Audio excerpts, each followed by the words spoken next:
రేవంత్ రెడ్డిపై కేటీఆర్ సంచలన వ్యాఖ్యలు చేశారు. ప్రధానమంత్రి నరేంద్ర మోదీకి టచ్ లో ఉన్నారు రేవంత్ రెడ్డి అన్నారు. పుట్టింది బీజేపీలో, ప్రస్థానం బీజేపీలోనే ముగుస్తుందని ప్రధానికి రేవంత్ చెప్పారన్నారు. నాకున్న ఢిల్లీ సోర్స్ ద్వారా ఈ విషయం తెలిసింది అంటున్నారు కేటీఆర్. ఏబీవీపీ ద్వారా కాషాయ జెండాతో రాజకీయాల్లోకి వచ్చిన రేవంత్ అదే జెండా కప్పుకొని చనిపోతానని మోదీతో చెప్పారన్నారు కేటీఆర్. మోదీతో చెప్పింది నిజమా కాదా అంటూ రేవంత్ స్పష్టం చేయాలంటున్నారు కేటీఆర్. బీజేపీతో సంబంధాలపై రేవంత్ ప్రజలకు క్లారిటీ ఇవ్వాలంటున్నారు.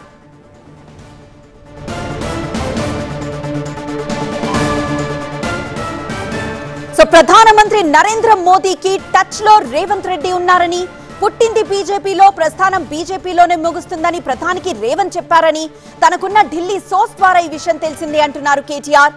ఐవీఎఫ్ ఒక అధునాతన సంతానోత్పత్తి చికిత్స. అనేక దంపతులకు తల్లిదండ్రులు కావాలనే వారి కలను నెరవేర్చుకోవడానికి సహాయపడుతుంది.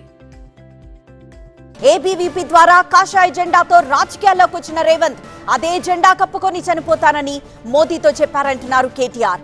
అయితే మోదీతో చెప్పింది అసలు నిజమా కాదా అన్న విషయం రేవంత్ స్పష్టం చేయాలంటున్నారు. బీజేపీతో సంబంధాలపై రేవంత్ ప్రజలకు ఒక క్లారిటీ ఇవ్వాలంటున్నారు కేటీఆర్.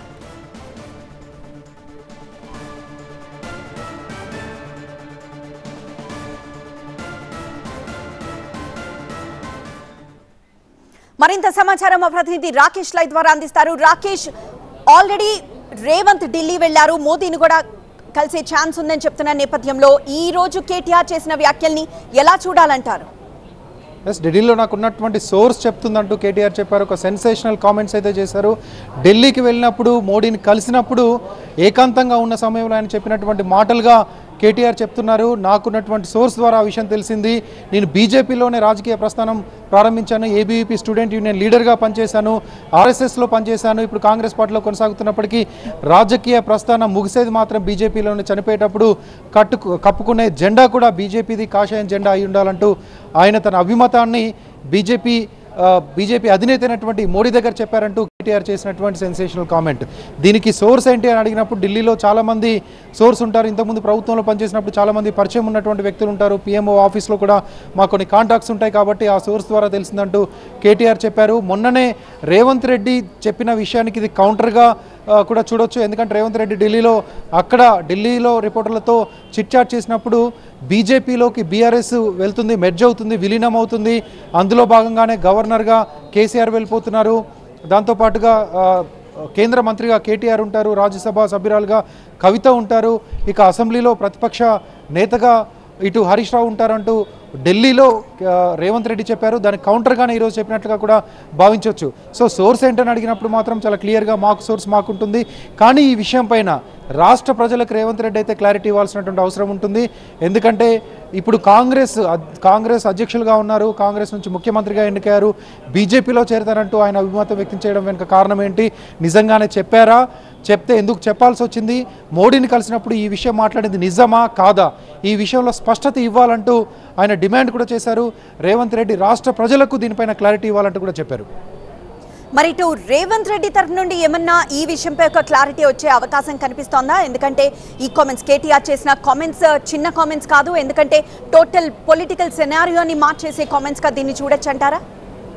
ఖచ్చితంగా ఇది పొలిటికల్ టిట్ ఫర్ టాట్గా కూడా చూడొచ్చు. ఎందుకంటే మొన్న రేవంత్ రెడ్డి ఢిల్లీలో కూడా చిట్ చాట్ చేశారు. అప్పుడు కూడా సీఎం రేవంత్ రెడ్డి బీఆర్ఎస్ బీజేపీలో మెర్జ్ అవుతుందనే విషయాన్ని చెప్తూ సోర్స్ నాకుంది, నా సోర్స్ ద్వారా ఢిల్లీలో నాకు తెలిసిందంటూ చెప్పారు. ఇప్పుడు కూడా కేటీఆర్ అలాంటి తరహాలోనే ఒక సోర్స్ ద్వారా నాకు తెలిసిందంటూ ఖచ్చితంగా బీజేపీలో చేరుతారు, చనిపోయేటప్పుడు బీజేపీ జెండా కప్పుకునే అవకాశం ఉంటుంది, సుదీర్ఘ ప్రస్థానంలో చివరి మజిలీ బీజేపీలోనే ఉండాలని ఆయన కోరుకుంటున్నారంటూ ఒక సెన్సేషనల్ కామెంట్ చేశారు. కాబట్టి దీన్ని పొలిటికల్ టిట్ ఫర్ టాట్గా చెప్పొచ్చు. ఇప్పుడే ఈ కామెంట్స్ వచ్చాయి కాబట్టి కాంగ్రెస్ వైపు నుంచో లేకపోతే సీఎం రేవంత్ వైపు నుంచో ఖచ్చితంగా దీనికి కౌంటర్ ఉంటుంది. దీనిపైన వాళ్ళు కూడా చాలా తీవ్రంగా రియాక్ట్ అయ్యేటువంటి అవకాశం కూడా ఉంటుంది. రైట్, కేటీఆర్ ఇచ్చిన కౌంటర్ని కాంగ్రెస్ ఏ విధంగా చూస్తుంది, కాంగ్రెస్ ఏ విధంగా తీసుకోబోతుందంటారు? ఖచ్చితంగా చాలా సీరియస్గా తీసుకునేటువంటి అంశం. ఎందుకంటే రాష్ట్రానికి ముఖ్యమంత్రిగా రేవంత్ రెడ్డి ఉన్నారు, కాంగ్రెస్ పీసీసీ ప్రెసిడెంట్గా కూడా ఉన్నారు.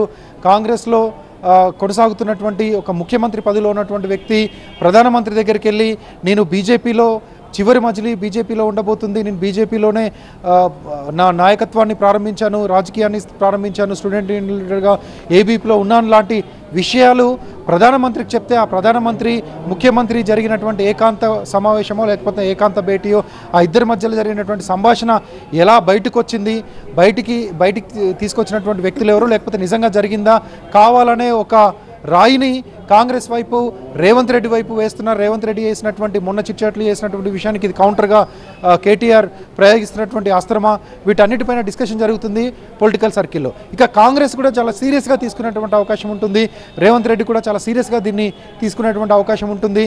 దీనిపైన ఆయన ఏం మాట్లాడతారు, ఆయన ఇంతకుముందు ఏబీవీపీలో పనిచేసింది నిజమే, అదేవిధంగా ఏబీవీపీ కార్యకర్తగా చాలా రోజులు ఏబీవీపీ స్టూడెంట్ యూనియన్ లీడర్గా పనిచేసింది నిజమే, కానీ మోడీని కూడా తరచుగా కలుస్తున్నది నిజమే. దాంతోపాటు గతంలో ఇక్కడ జరిగినటువంటి నిజామాబాద్ సమావేశంలో బడేబాయ్ అంటూ మోడీని సంబోధించి కూడా మనం చూసాం.